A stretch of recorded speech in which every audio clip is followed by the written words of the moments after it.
it to Cassie next, right? I wanted just to give a couple minutes if anybody wanted to jump over to Shanoa's session. And I believe our presenters, Dr. Washula and LaPlante, are on this call. So I'm just going to wait just a couple, maybe 1 minute. We'll just wait 1 minute. And then we can start. Yeah, because I see people jumping over. And I need to make sure Shanoa is moved over too, because I think I saw her in here too.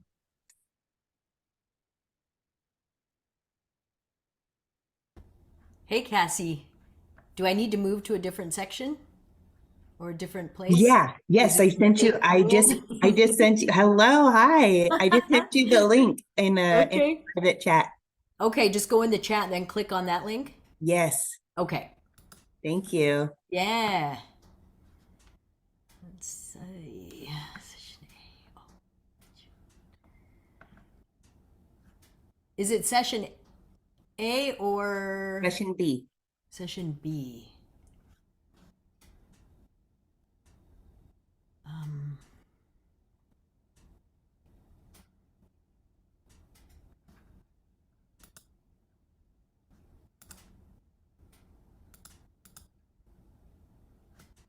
Cassie, if we go over to session B, are we going to come back here to this one after lunch?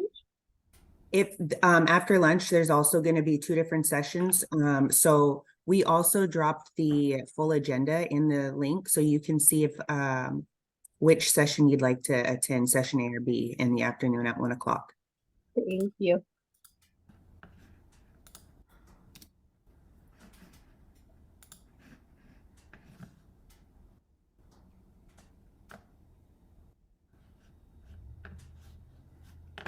Am I in the right one? No, Shanoa, do you want me to email it to you? Yeah. Okay. All right.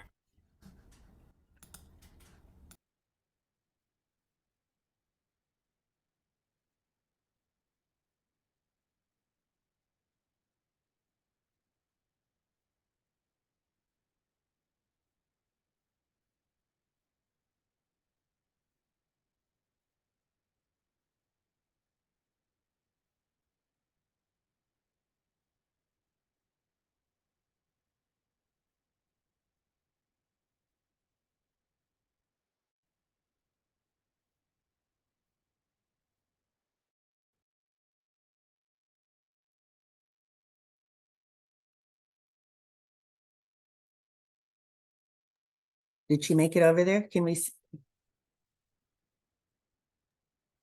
Kelly, do you see her? Yeah, she's back in ours. She just came back in ours. Okay.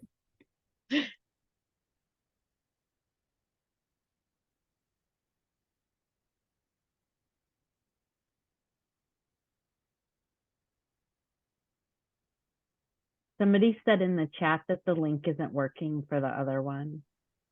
Oh, really? They just called and they're waiting for her too. So, Oh, funny. yeah. Oh, yeah, that's why it is the same link. So this is the right link here.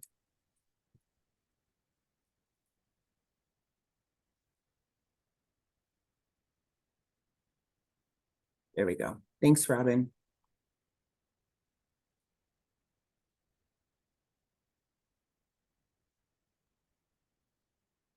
Oops.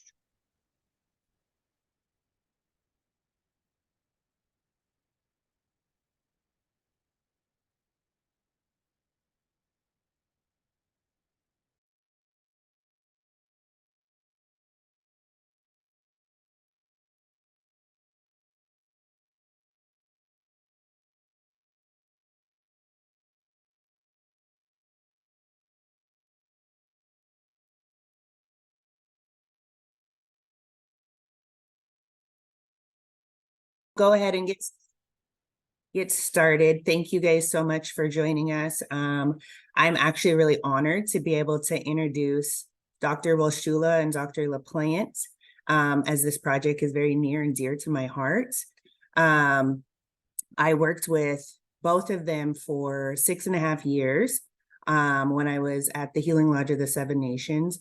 And I told them when I left that I was going to continue to be their biggest cheerleader on this project. And so I'm so happy that they're willing to be here today and talk about Hattus for Mental Health, a community-wide mental health training for tribal communities.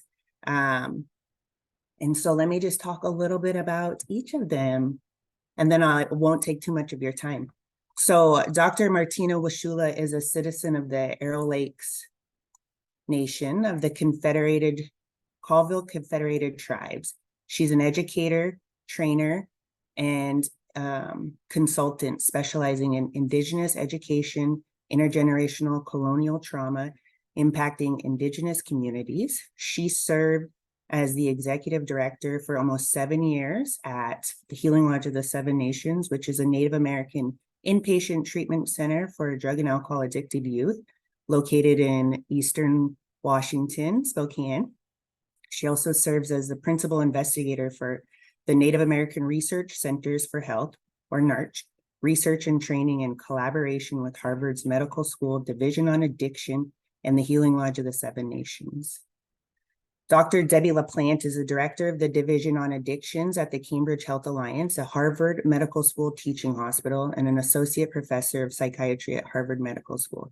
She joined the division in 2001 and is involved with its diverse research, education, training, and outreach activities.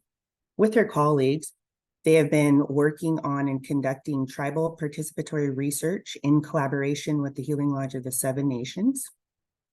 Today, they're going to talk about the origins, structures, and evaluation of Hattus, or First Face, for mental health. And touch on their larger initiative for training and research, the Healing Lodge of the Seven Nations, called the Center for Indigenous Research, Collaboration, Learning, and Excellence, or CIRCLE. And I believe they're just in the process of having their website go live. And they may be able to share that link with us today too. So with that, we have Kelly Pellin on here with us, supporting us. And Robin, I don't see her, but she's here with any technical issues. You guys have a PowerPoint that you will run? Okay, let's get started. Thank you so much for being here.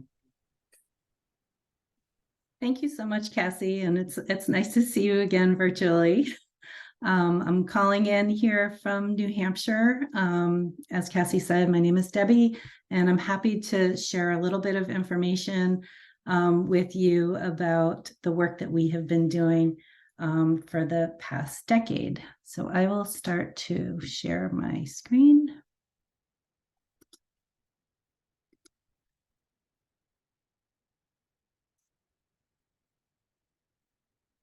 Everyone can see that okay? All right, so Dr. Washula and I just thought it would be important to tell you a little bit about our partnership before we tell you about what we're doing today. And we thought that was important because we wanted to let you know how we approach it and what our values are for the work that we're doing. This quote from Fisher and Ball, I think, really captures the importance of what we're doing and how we try to approach it.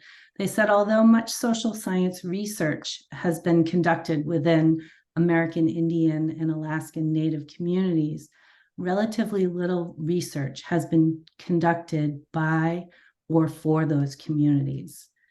And what this quote really is calling out is kind of the historical tendency for people to come in and study people in tribal communities as if they are research subjects, rather than involving tribal communities in the research process and integrating their wealth of knowledge and their goals, questions, and needs into the research process. Through CIRCLE, we try to take that into account, and everything that you hear today really will reflect a collaborative model where we use tribal participatory research processes and tribal participatory training development processes So everything is done kind of in concert with the 7 tribes that are directly affiliated with the Healing Lodge of the 7 Nations.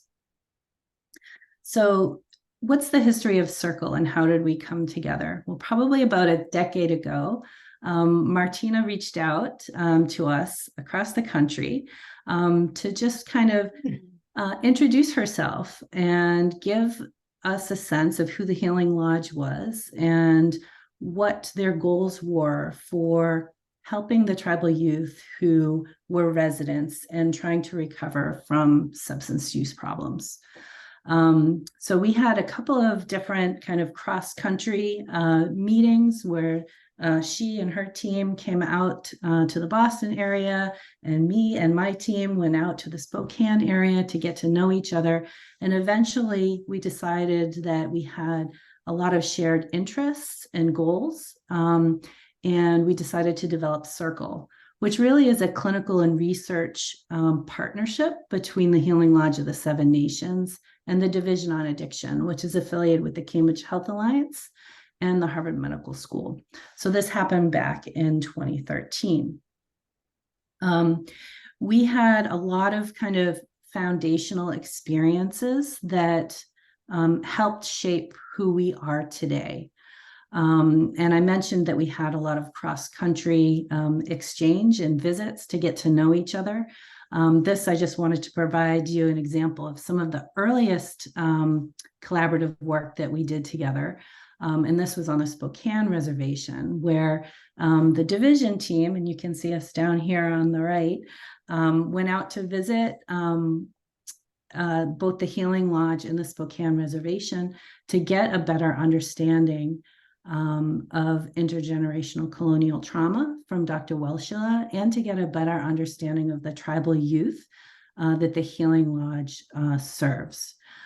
So one of these opportunities was a basketball clinic that the Healing Lodge hosts, where they would go and they would invite the youth in the community to come and learn about basketball, but also to learn about DBT skills so that they could kind of have these skills and use them in their everyday life, meeting the kids where they're at something interesting, and bringing them the information that might be useful for them to lead happy and healthy lives.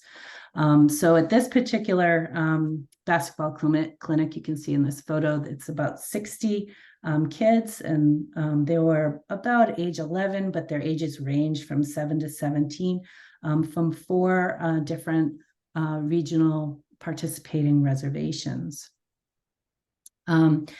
And part of what we did was we started to collect data just to see how we would do this together, build some type of processes so that we could do this in a way that was respectful of the people who would be participating in the research, and so that we could build strong collaborative relationship between the division and the Healing Lodge.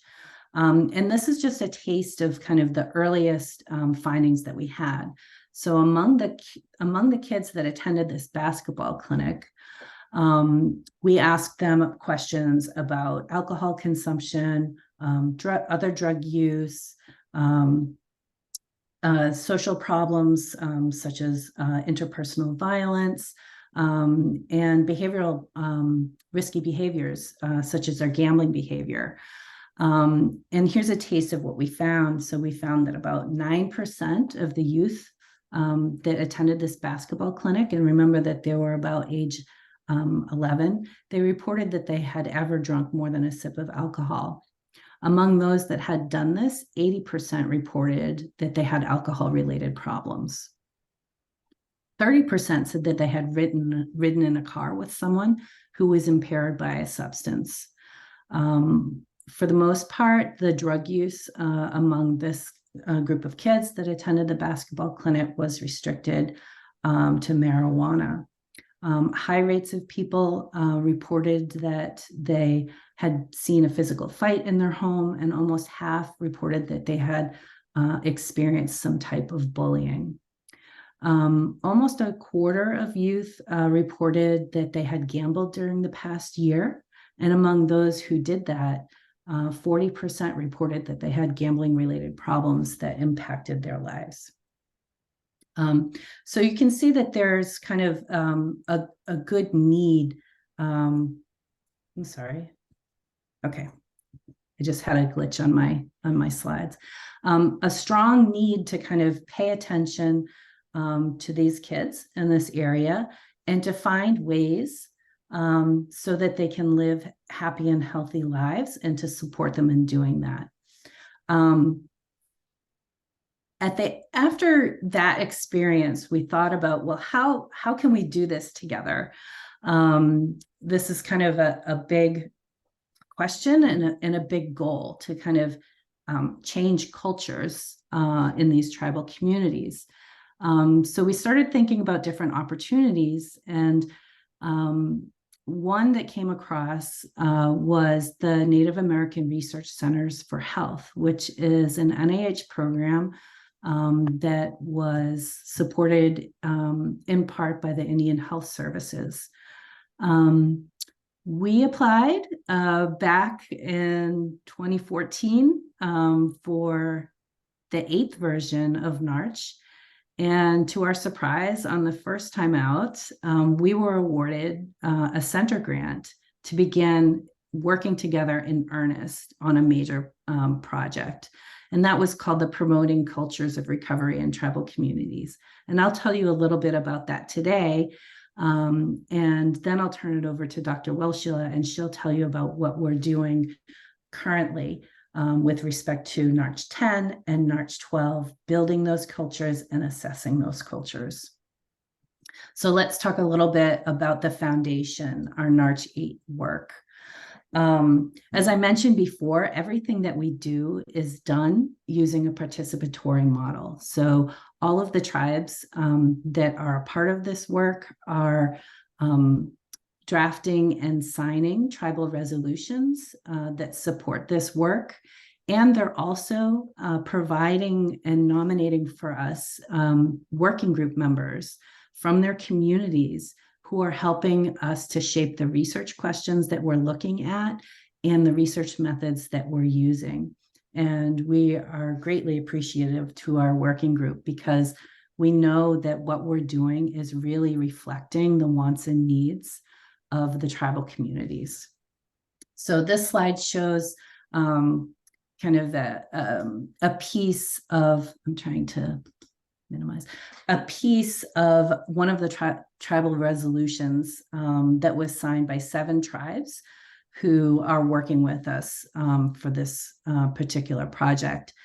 And it says, whereas tribal communities have much strength, limited resources and opportunities, as well as structural and psychosocial barriers, have prevented tribal communities from establishing cultures that support long-term recovery from addiction.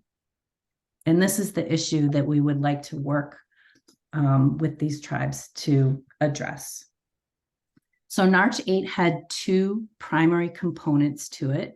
One was developing a better understanding of the tribal youth who are in recovery at the Healing Lodge. And the second is to understand the tribes that these youth potentially would be returning to, and what their needs are, and as well as what their strengths are. So I'll start with understanding the tribal youth at the Healing Lodge. What we wanted to do was understand these youth's own experiences and perceptions of the environments that they would be returning to, what their communities would be like after they completed their residential treatment for substance use disorder. So what we did was we talked with and surveyed different cohorts of youth that were at the Healing Lodge of the 7 Nations. We did this with about 40 people. 23 of them were boys and 17 were girls. We asked them about their background, their risk behaviors, their cultural engagement, the community resources that they felt they had. And we also asked them to complete a large survey that runs in parallel with national surveys called the Communities That Care Survey. And this is what I'm going to share with you today. So among the tribal youth at the Healing Lodge, you can see that they have some pretty serious problems. This slide shows you initiation of risk behaviors that happen by the time these kids turned 18. So before they turned 18, almost all of the kids at the Healing Lodge had smoked marijuana, smoked a cigarette, even a puff, had more than a sip or two of alcohol, reported that they regularly drank alcohol, and had been suspended from school and arrested. Lesser numbers, but still alarmingly high, said that they had carried a handgun and they had attacked or hurt another individual or belonged to a gang. These are pretty alarming numbers. Their lifetime risk behaviors of things that they had done also paint a pretty alarming picture.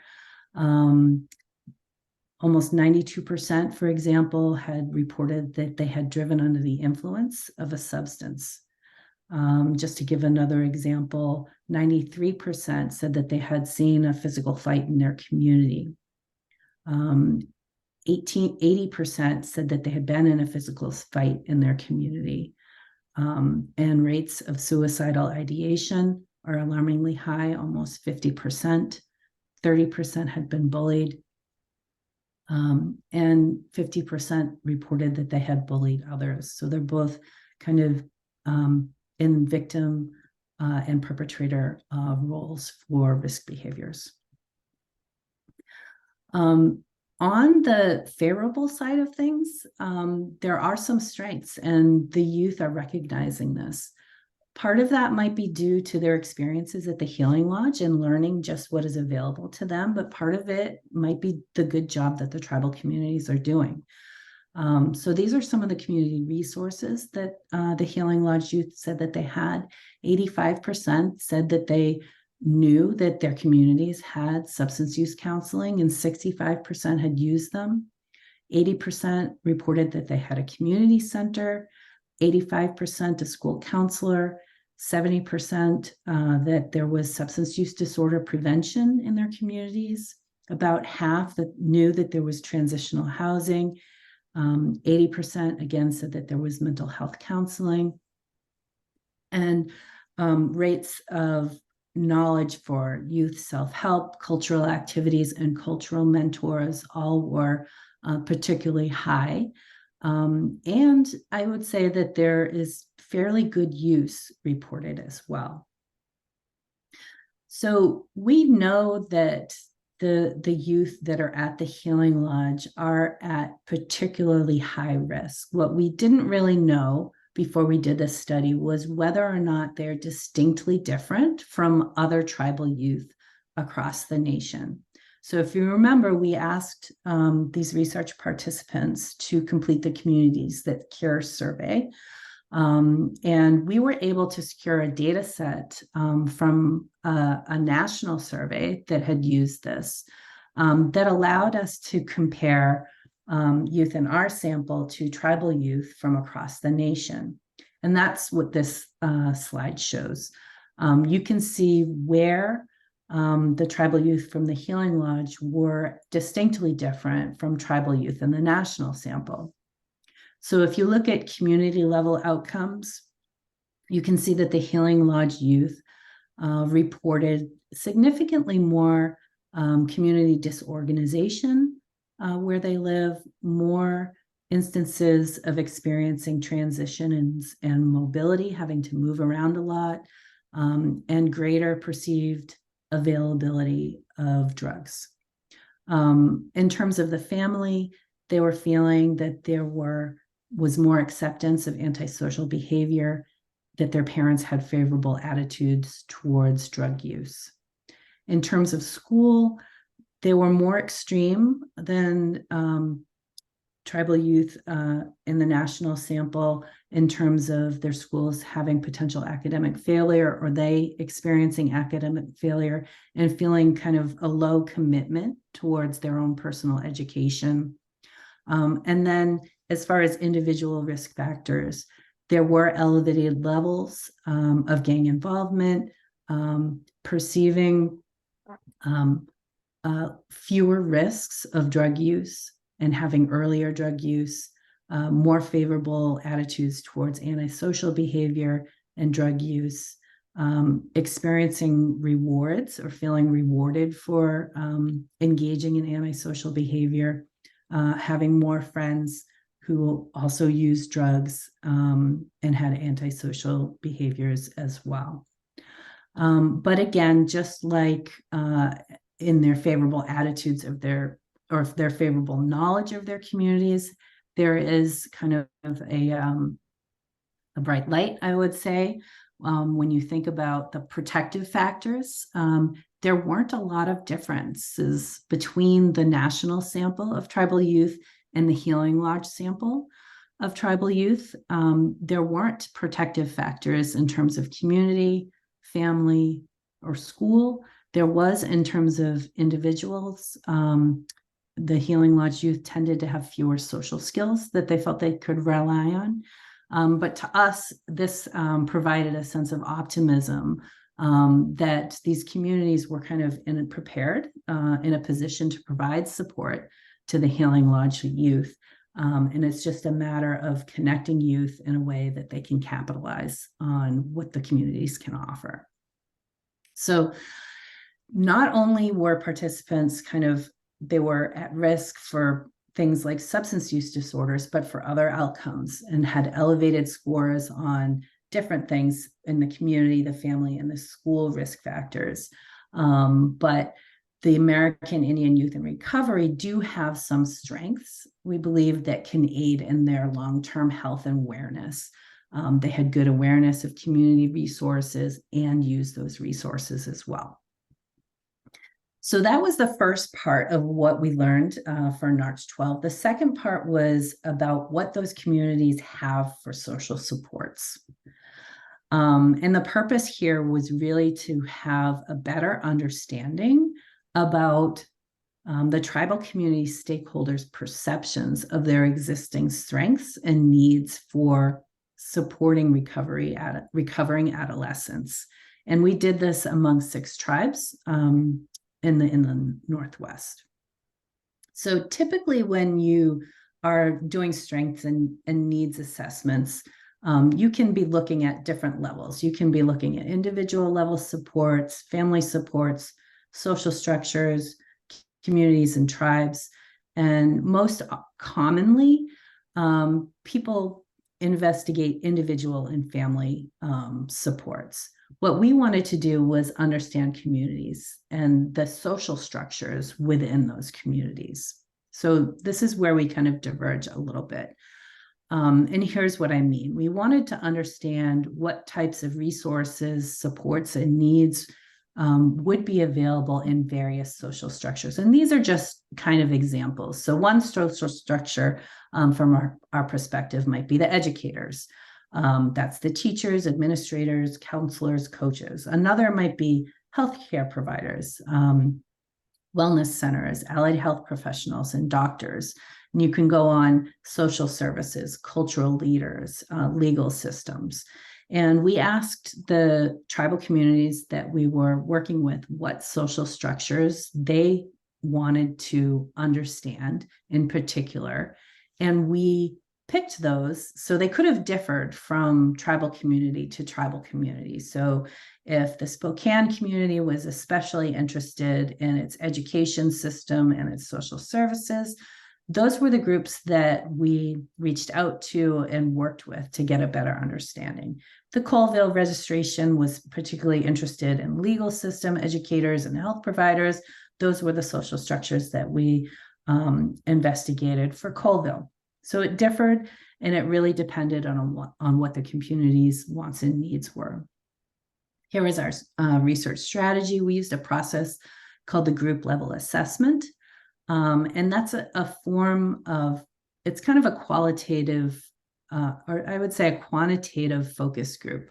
And it involves kind of a process of coming together and breaking apart into small groups and coming together again to identify themes around a question of interest. And for this process, we worked with the Coeur d'Alene tribe, the Nez Perce tribe, the Confederated Tribes of the Colville Reservation, the Kalispel Tribe of Indians, the Spokane Tribe, and the Confederated Tribes of the Umatilla Reservation. And 166 stakeholders participated. And we were able to identify 5 primary themes from this work. And I'll just briefly tell you what those themes were and how they led to what we're doing today. So the first theme that was identified through our group level assessment was that tribes really wanted to have more communication, collaboration, and accountability among their tribal departments and agencies. And this was reflected in 36% of the GLA plans that tribes created.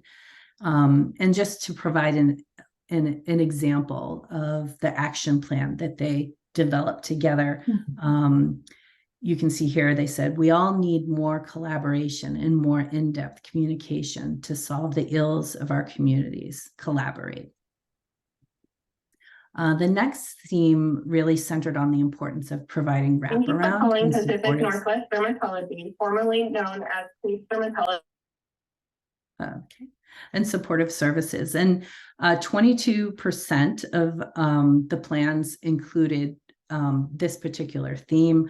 As an example, a theme might, an action plan for this might say, identify programs or persons with the ability to offer after-hours support services, choose a recovery support group curriculum program that is open to all.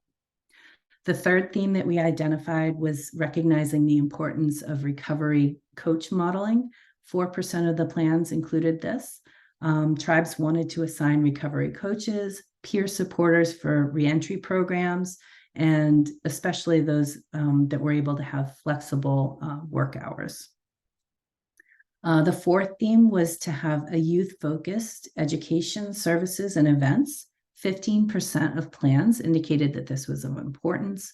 An example of this was to provide educational funding for youth and their families to help promote a sober life.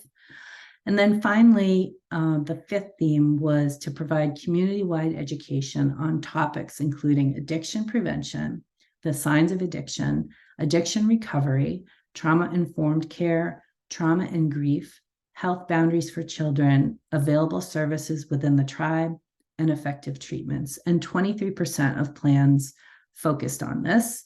One example would be to provide trainings for healthy families, communities, and train-the-trainers programs.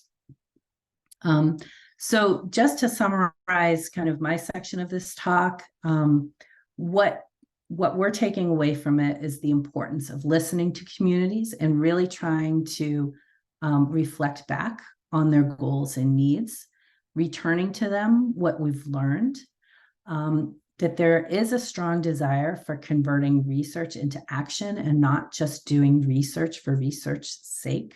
And anything that you do really should be infusing culture into the recommendations and plans. And I think as we move into Martina's part of the presentation, you'll see that these are all things that we have kept in mind and try to do in everything that we're doing so far. So I'm going to stop sharing my screen and turn it over to Martina. Thank you. I don't know how to stop sharing my screen. Okay.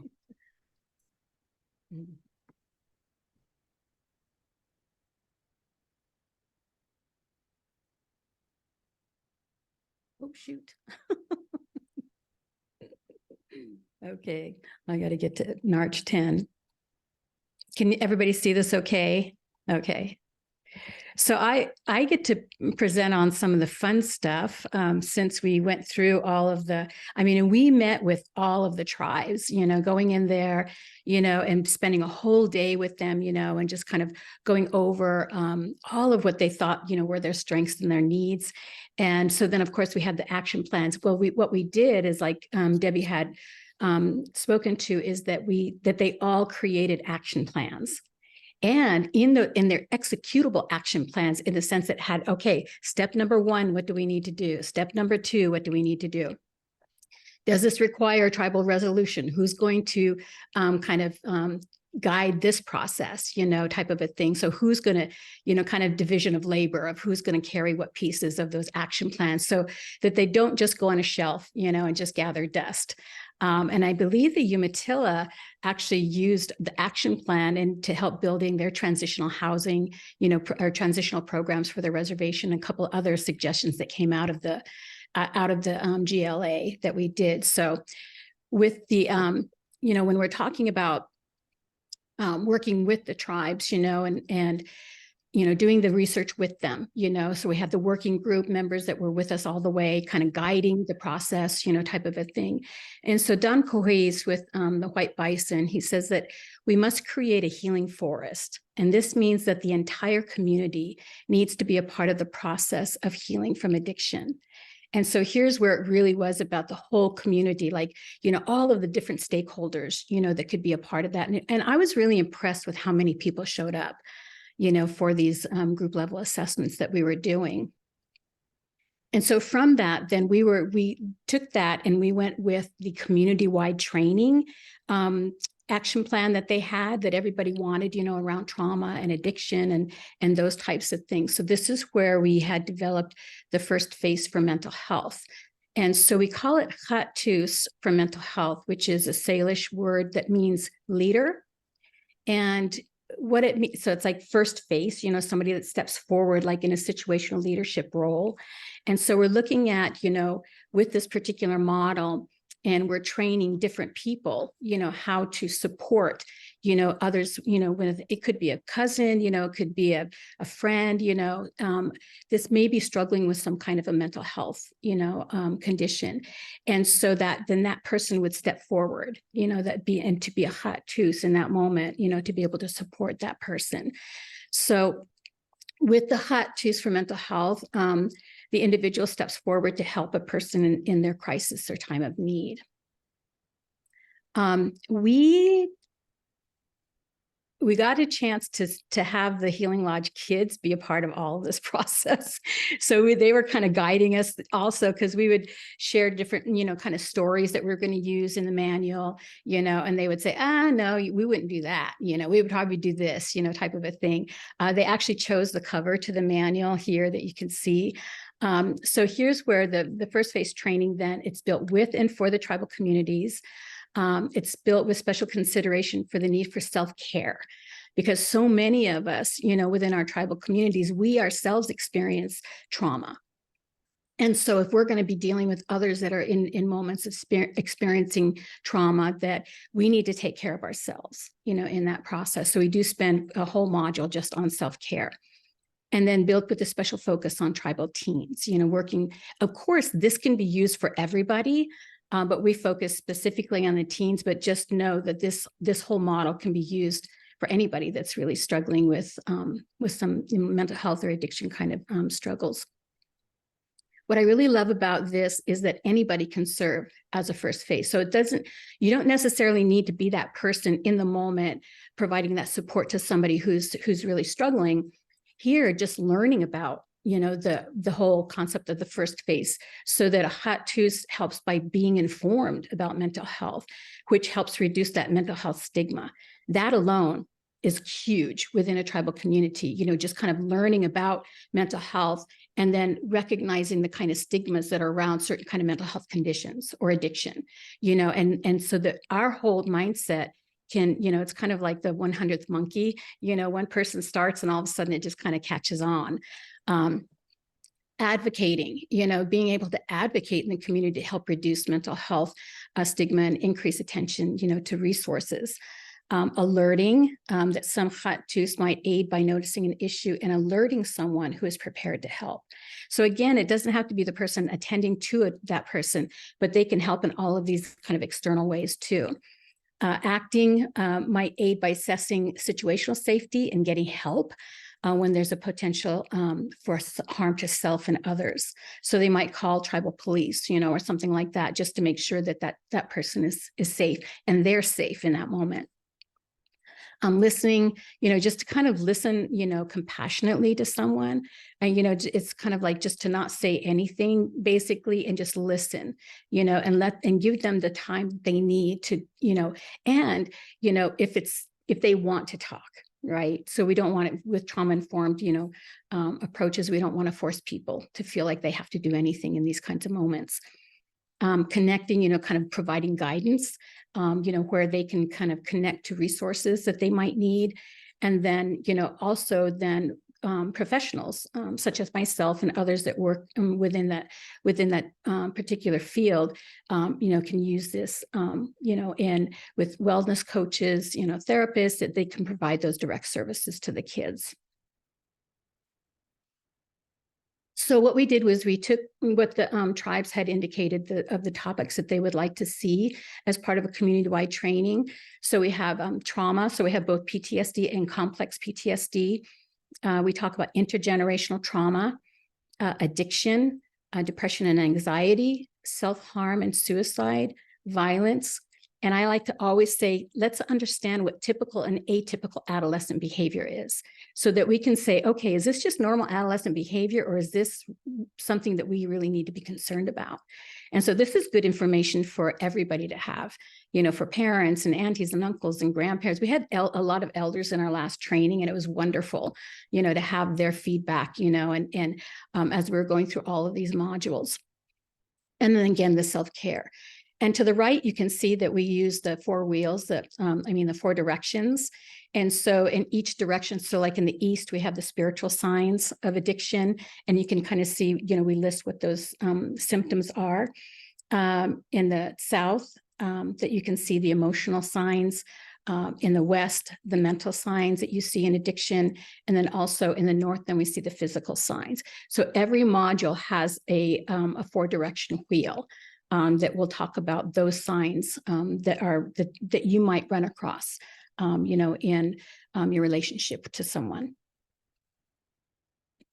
So then, so we got all of that together, and we designed the manual. We worked through that whole manual. I mean, we negotiated every single word. Cassie probably remembers that, because we were just like, oh my gosh, it's like, okay, what chapter are we on? But then also being able to choose, the graphics, and things like that. And the manual is beautiful, and it's so packed with information. So that's the other good thing, because they're only with us for 8 hours to go through all of these manuals or modules, but then they have that manual that they can always go back to. So then we applied for NARCH 12. And NARCH 12 was then, okay, now we're going to go into the communities, and we're going to provide the training to the communities within its 7 tribes. And we're also going to evaluate it. So what we want to know through, so in each training, they'll do a base, survey, like what they know right then and what their perceptions are about maybe addiction and mental health and those kinds of things. Then they go through the training, and then at the end of the training, they have a post survey.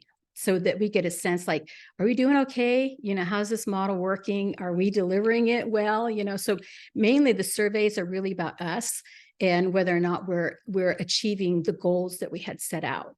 And so here was our first training at the Kalispel tribe at the Camas Wellness Center, so it was our first time out of the gates, and so this is part of our team. On the left is Dr. Nelson, and she's the one that kind of is the lead for our research. So she's the one that helps with the surveys, and those kinds of things. And then you have Raisa, who is one of the training and research coordinators, myself, and then we have Donnell Barlow, who's a training research coordinator, Jennifer Falayan, who is also a research and training coordinator.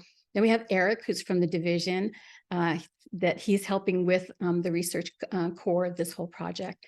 And then we have Hannah Tomio, who is one of our training and research coordinators. So this is the team that we started out with. It was great. We had a great time. So what's one of the main parts of the Healing Hands is that when we were kind of talking about, like this, because it's similar to like mental health first aid. And mental health first aid, I can't remember. What's the mnemonic thing that they have? LG. LG. See, I can't even remember. So I am a kinesthetic learner, right? And a lot of Native people, we are like whole body learners, right? And so I was telling Debbie and the team, like, I need something that I can like anchor in touch, you know? So then I said, well, let's think about hands. You know, number one, you know, safety first, right? Number two, and then, you know, we do this, listen openly, you know, without judgment, you know, and then number three, the guide to help. And so Debbie did a great job here of like the middle finger is our tallest finger. It reminds us of leaders and guidance. Be an effective guide to professionals in your area who can provide support. And then the ring finger. So this is about influencing with compassion. So just kind of like, you know, how can you influence, you know, this person that you're, you know, helping to support, you know, to be able to get support for themselves, you know, and to do this with compassion, you know, and no judgment, right? It's really about being compassionate and be kind and being gentle. And then we have the fifth one, to provide hope and reassurance. And so the pinky, you know, is the smallest finger and easiest to hurt.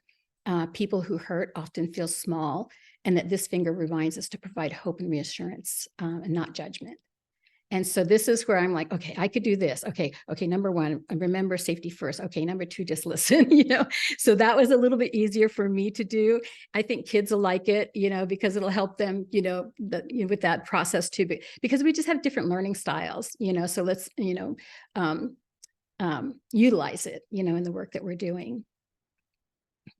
Okay. So this was our first training. And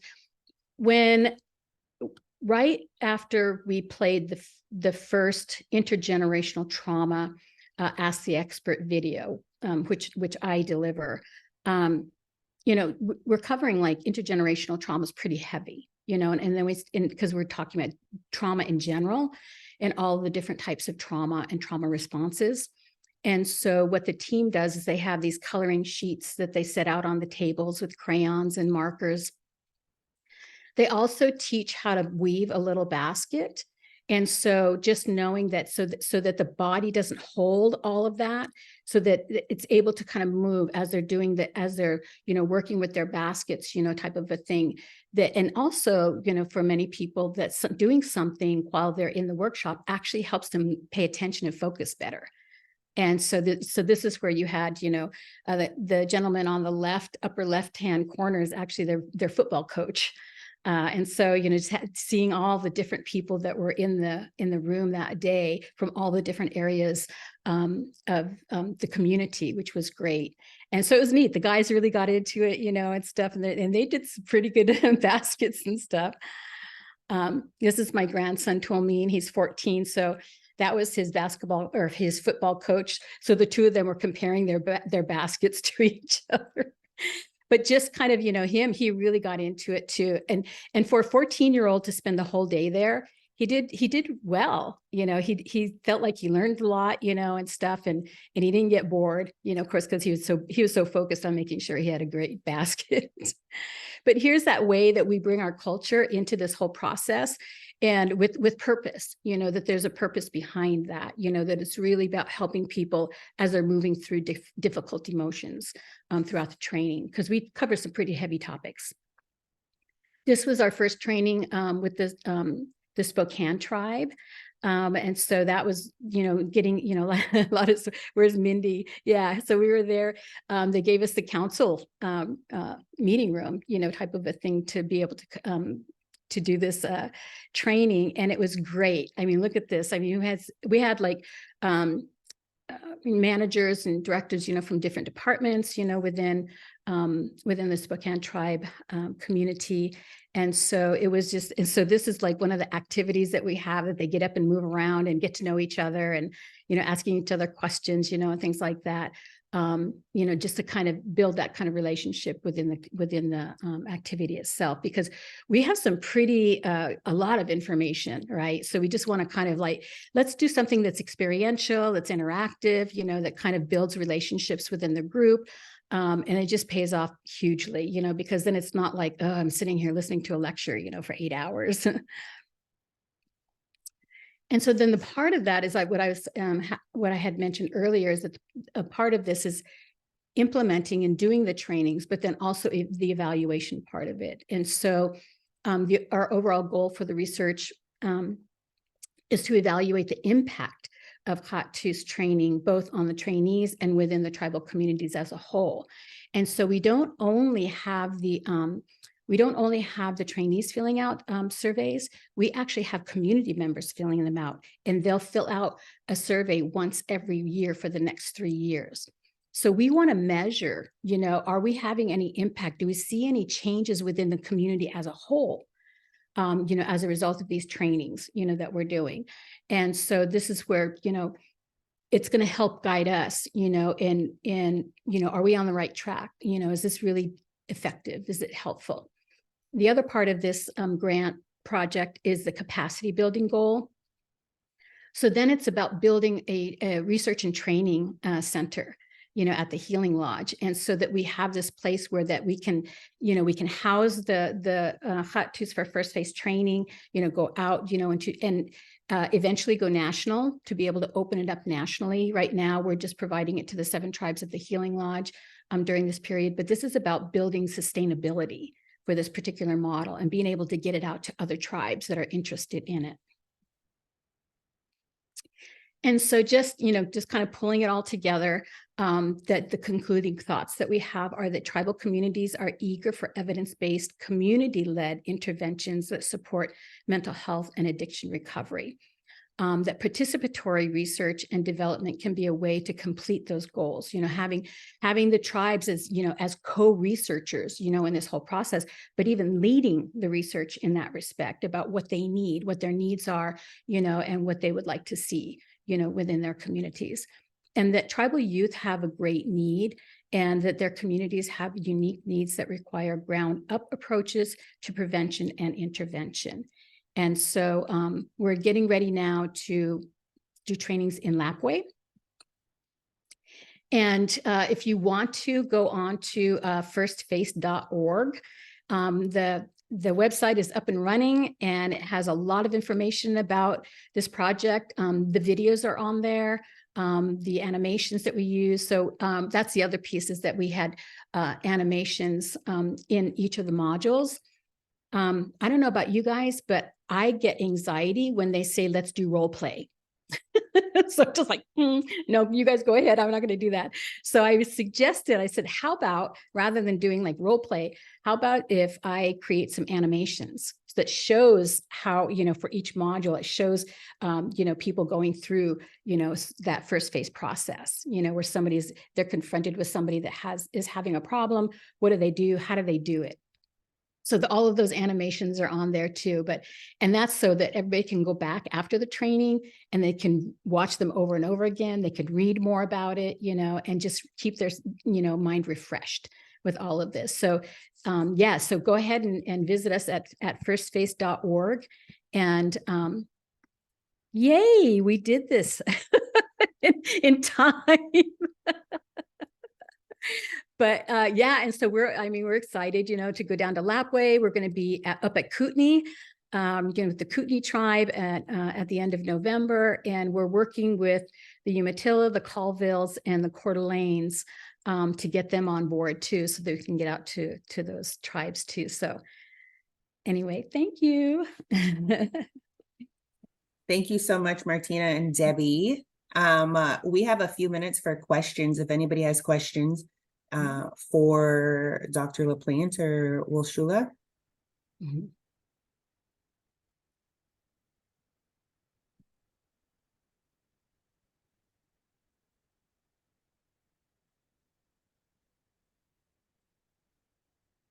And before they take this training national, we want to take it throughout the state of Washington too. So they know that I've been bugging them to figure out how we can get this offered throughout our state.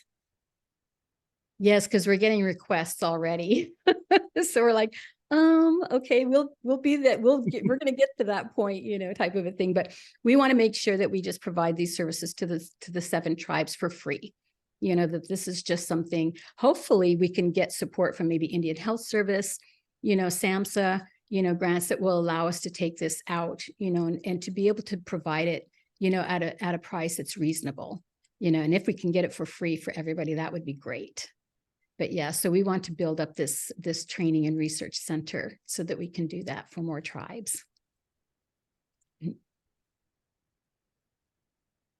And I do think that part of the plan over the course of the next few years is to create a train the trainer too, so that they can impact more people across the nation. Yes, yes. There's a couple of questions in the chat. One is, will this project or plan include the Lummi, Quinault, Macaw, etc.? That would be once we're done with the 7 tribes and we're able to get, all of this kind of, then that would be like what Cassie's saying, to be able to move out into more Washington state tribes, that we could do this. And we wanted to build it in a way that can be, it can be utilized across tribal cultures, because, we're not all the same, so how, just kind of being able to then work with communities, to be able to bring in, their cultural knowledge keepers or others that can be able to help, with those kind of knowledge or cultural kinds of interventions, support services and those kinds of things too. So we are planning to go through Washington state. We have to get ourselves grounded in the 7 tribes first. Another question was if some of the materials will be available for others' use. Debbie, do you have you mean like right now? You mean our slides or like the first space materials? Julie Hardison, this was your question. Do you want to hop on and? If they're asking about the first phase, we have kind of sample materials available on our website, firstspace.org. But the other materials would be like the manual would be available to people who have completed the trainings. Okay, I'll check out the website, and then if I have further questions, I can connect maybe with Cassie through this. Thank you. Okay. Perfect. Another question in the chat is this a self-sustaining program? Can they train staff that come into the tribal service, or do they need to get you to return? So that's where we're at right now within the capacity building goal of our grant. We just got done doing a feasibility study and trying to understand, kind of get a sense of all the different options that we have for revenue streams, coming in to support it. So yes, we are working on sustainability. So we have the first feasibility study, and then we'll move into a business plan so that we can make that sustainable. Send good thoughts our way. So it's not as difficult as it seems like.